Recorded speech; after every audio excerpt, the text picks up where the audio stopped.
আসসালামু আলাইকুম, সবাইকে স্বাগতম জানাই আমার চ্যানেলে। আজ আমি আপনাদের সাথে খুব সাধারণ একটা রেসিপি শেয়ার করব। সাধারণ হলেও এটা খেতে কিন্তু দারুণ মজা। তো চলেন রেসিপিটি দেখে নেওয়া যাক। তো প্রথমেই আমি এখানে নিয়ে নিয়েছি 3টা চিচিঙ্গা। চিচিঙ্গাগুলোকে আমি মাঝখান থেকে কেটে ভালো করে চেঁচে নিয়েছি, আর ভিতরের যে সাদা অংশগুলো ছিল সেগুলোকে আমি ফেলে দিয়েছি। তো এই দেখেন, এভাবে আমি কেটে নিয়েছি। আর চেষ্টা করবেন কচি চিচিঙ্গাটা নেওয়ার জন্য, এতে করে ভাজির টেস্টটা কিন্তু ভালো হয়। আর এখানে আমি একটা ডিমও নিয়ে নিয়েছি। এই রেসিপির জন্য কিন্তু অবশ্যই একটা ডিম লাগবে। ডিমের জন্যই কিন্তু এই ভাজির টেস্টটা দ্বিগুণ হয়ে যায়। তো দেখতেই পাচ্ছেন চিচিঙ্গাগুলোকে আমি চিকন চিকন করে কেটে নিয়েছি, একদম পাতলা পাতলা করে কেটেছি। এতে করে ভাজিটা দেখতে অনেক সুন্দর লাগবে। আর ভাজিটাকে আমি ধুয়ে তারপর পানি ঝরিয়ে নিয়েছি। এই পর্যায়ে আমি দিয়ে দিলাম এখানে 1 চামচ পরিমাণ লবণ। লবণটা দিয়ে আমি ভাজিগুলোকে ভালো করে কচলে নিব। এতে করে ভাজির গায়ে যে এক্সট্রা পানিগুলো থাকে সেটা বের হয়ে যাবে। আর আপনারা চাইলে কিন্তু এটাকে ভাপ দিয়েও নিতে পারেন এভাবে না কচলে, তবে এভাবে কচলে নিলে কিন্তু ভাজিটা অনেক সফট হয়। তো যাই হোক, আমি ভালো করে কচলে কচলে এর গায়ের এক্সট্রা পানিটা বের করে নিচ্ছি।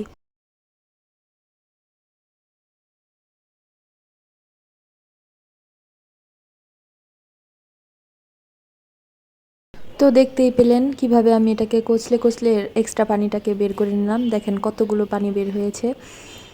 এভাবে কচলে নেওয়ার কারণে কিন্তু ভাজিটা অনেক সফটও হয়ে গেছে, দেখতেই পাচ্ছেন।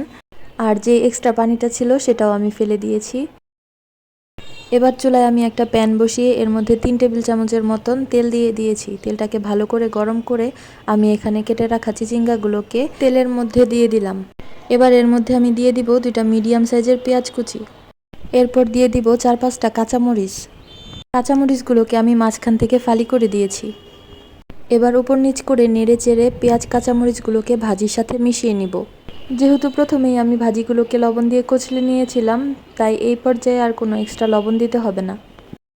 এবার আমি ভাজিটাকে 4-5 মিনিটের জন্য ঢেকে দিব। 4-5 মিনিট পর ঢাকনা খুলে আবার একটু নেড়ে চেড়ে দিব, যাতে করে নিচ দিয়ে লেগে না যায়। আর এরই মধ্যে আমার ভাজির কালারটাও কিন্তু অনেকটা চেঞ্জ হয়ে এসেছে। তো দেখতেই পাচ্ছেন এটাকে এখনই কত লোভনীয় লাগছে। তো আমি আরও বেশ কিছুক্ষণ এটাকে নেড়ে চেড়ে নিব। এই পর্যায়ে আমি আর এখানে ঢাকনা দিব না, বেশ কিছুক্ষণ এটাকে এভাবেই নেড়ে চেড়ে নিব। এবার মাঝখানটাকে আমি একটু ফাঁকা করে নিব। এর মধ্যে আমি একটা ডিম ভেঙে দিয়ে দিব। আমি যেহেতু এখানে 3টা চিচিঙ্গা নিয়েছি, এর জন্য একটা ডিমই যথেষ্ট। ডিমটার জন্য আমি এখানে সামান্য 1 চিমটি লবণ দিয়ে দিলাম। এবার আমি ডিমটাকেও ভেঙে ভাজির সাথে মিশিয়ে নিচ্ছি।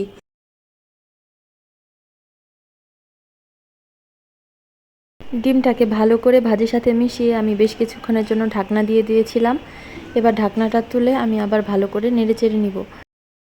তো এই যে দেখেন আমার ভাজিটা কিন্তু হয়ে গেছে। কালারটাও কিন্তু খুব সুন্দর হয়েছে।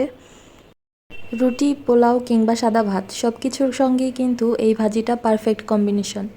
তো বাসায় যদি চিচিঙ্গা থাকে তাহলে এই রেসিপিটি একবার হলেও বাসায় ট্রাই করবেন।